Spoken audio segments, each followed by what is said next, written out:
Welcome back to the Pig Trail. It's now time for our Arkansas football recruiting report. Obviously, we're joined by our Hogville insider, Otis Kirk. Otis, what a weekend it's been so far, right? Yeah, it's been a great one. Thought Orange Barrel's going down Friday and got here about 10 minutes ago to do the show. So I got back in Arkansas, Fayetteville about 10 minutes ago. But yeah, that was not an upset. I know we're going to talk recruiting, but I just want to say that was not an upset. The better team won the game. I had it 34-21. And I still think Arkansas would have scored 34 points had KJ not got, if not for KJ's injury on the first play of the third quarter. But go ahead. I'm sorry. Oh, it was easily handled. It was an awesome game. Now let's jump into that recruiting. That's that sweep in Texas, right? You get Texas A&M, you down them. You down Texas. You can also count Rice into that. You're 3-0 against Texas teams, two really big ones. What does that do and those victories do for Arkansas in recruiting? I had to give Grant Morgan a geography test or geography lesson list and tell him Rice is in Texas. We're 2-0 in Texas. No, what it does, Arkansas only has a few scholarships left for 2022. Jordan Crook is the only Texas kid committed to Arkansas. But where this is really going to benefit the Hogs is 2023, 2024.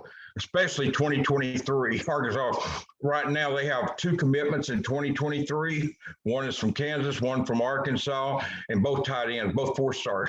But I think what you're going to see is this is going to really boost Arkansas down in that area. I mean, all the kids that I'm going to talk about today were at the game Saturday. They saw it, and we're going to start with Caleb James, and he was tweeting about Arkansas. He was excited. Big four-star defensive lineman, 2023 out of Fort Worth, Nolan Catholic. He came to camp up here and got offered a scholarship. And he's got about 22 offers right now. And I think Arkansas is in really good shape there. Caleb is about 6'4", 260. Can play defensive end, play inside, whatever they need him to play, because he's going to get bigger too. But boy, he's a good ball player. I saw him at the camp, and he just earned that scholarship. And he's got a bunch, and he was really excited about the game. He was tweeting, "I'm on my way to see the Hogs and A&M." And then during the game, it was all Arkansas stuff he was talking about. So that made a strong impression. I mean, why would it not? I mean, it had to make a strong impression on those kids. I mean, it was impressive. It's been an impressive season to this point. Yeah, for the number 8 Razorbacks. Yeah, and it also helps when you're inside Dallas Cowboy Stadium. You pack it full and you break the streak. Now you're inside the top 10 in the AP polls. Arkansas at number 8. It's all going upwards. Let's talk about some more of those recruits. You mentioned all these kids at that game. Peyton Pierce, a linebacker, class of 2024. What can you tell us about Pierce? Well, one thing, he's from Lucas Lovejoy, and if that sounds familiar, that's where Arkansas's got a kid from that school plays linebacker. It's pretty good. I mean, I'm joking. Bumper Pool's dang good. And, I don't anybody think I'm down here. He's very good. I was trying to make a joke about that. But, no, he's from the same school as Bumper Pool, and he is he came to camp also and earned a scholarship. Very good football player. He's been up here to games. He's been to camps. He's been to that game. I really think Arkansas, I mean, as good as you can be on a kid on 2024, I think Arkansas is in pretty good shape there. There's a receiver at that school that Arkansas is recruiting as well. It's in the 2024 class. But like I said, they've got an inside with Bumper.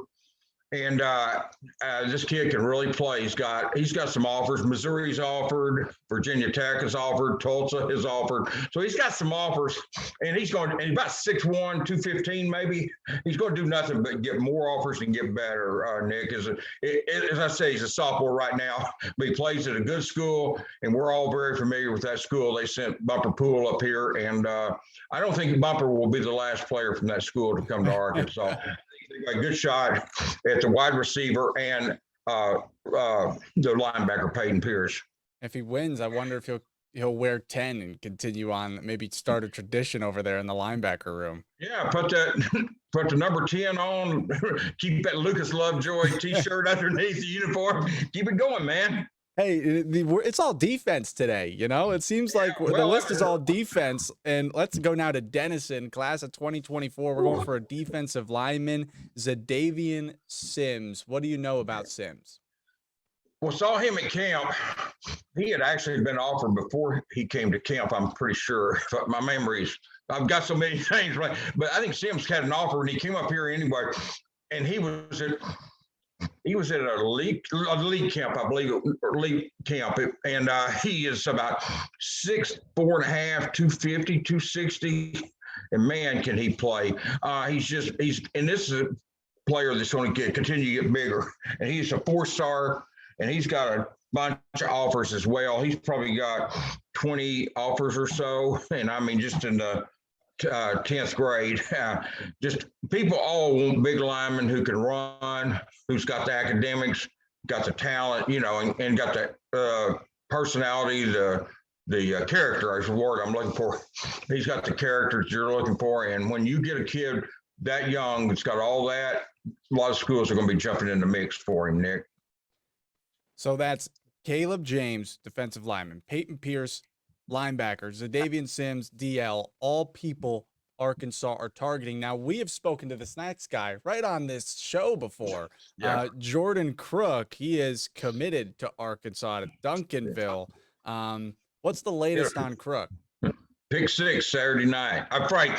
He had a pick 6 Friday night. I'm trying to get him in a Saturday night's game. They won big, 70-something to nothing. I mean, that was their conference opener too, and obviously Duncanville's a pretty good team. But Jordan is just solid to the Razorbacks. You know, he's one of the 3 linebackers that's committed in the 2022 class, and they're all midterm graduates. They're all going to be here next semester at Arkansas. And the thing I like about Jordan is he is the lone Texas kid right now in this class. And he may be the only one in 2022 class from Texas that Arkansas gets, because like I said, they're basically down to very few scholarships, and they don't, you know, they've got they fill most of their needs. I think Arkansas is really going to look hard at some transfers now, Nick. I think they're going to go the transfer. I'm not saying they're going to go completely the transfer route, because as long as Gentry Williams is out there from Tulsa Booker T, they're going to, I mean, they've got a scholarship for him, although I think he's going to OU, but anything can happen in recruiting. But no, Jordan is just a kid that's going to come in here with Caden Henley, you know, and Manny Powell. And I think Manny may have gotten injured pretty bad Friday night in his game. So that's bad news there.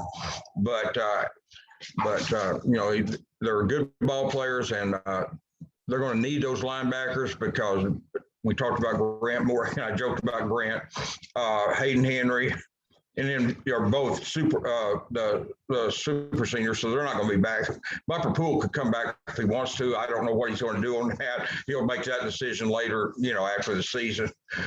But they're going to need linebackers, and getting these 3 kids in this class, including Jordan, is really a boost for. And like I said, Mike sure will have them on campus in the spring, off season, and in the spring training next spring. So that's a boost for those kids, because they may need some of those kids to play. I know they've got Andrew Parker, Jackson Woodard, and Chris Paul, and some guys. They've got good linebackers, but you need depth. You know, you need numbers, and that's where these guys have a chance to come in there. And Crook could have went anywhere in the country, chose Arkansas. Oh, yeah. And the earlier you get them on campus and start growing, we've seen people like Rocket Sanders get on campus early, and look how he's panned out at the running back room.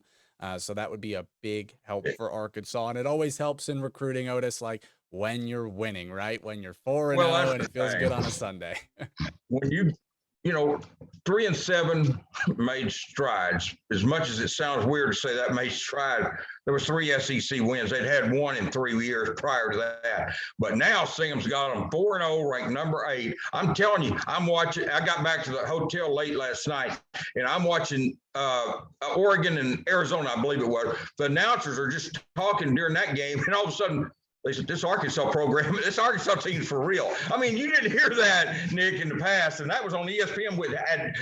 Now I think they had a little deal up on the screen about Arkansas and Georgia going to be on ESPN, but still, they said this Arkansas team's for real, and that was pretty cool to hear something like that, because we're not used to it here in Arkansas lately. Yeah, and hey, we don't know where the ceiling is. Yeah, we don't know where the ceiling is for this staff team. deserve that, and the players. Otis Kirk, our Arkansas football recruiting report. Thank you so much for joining us.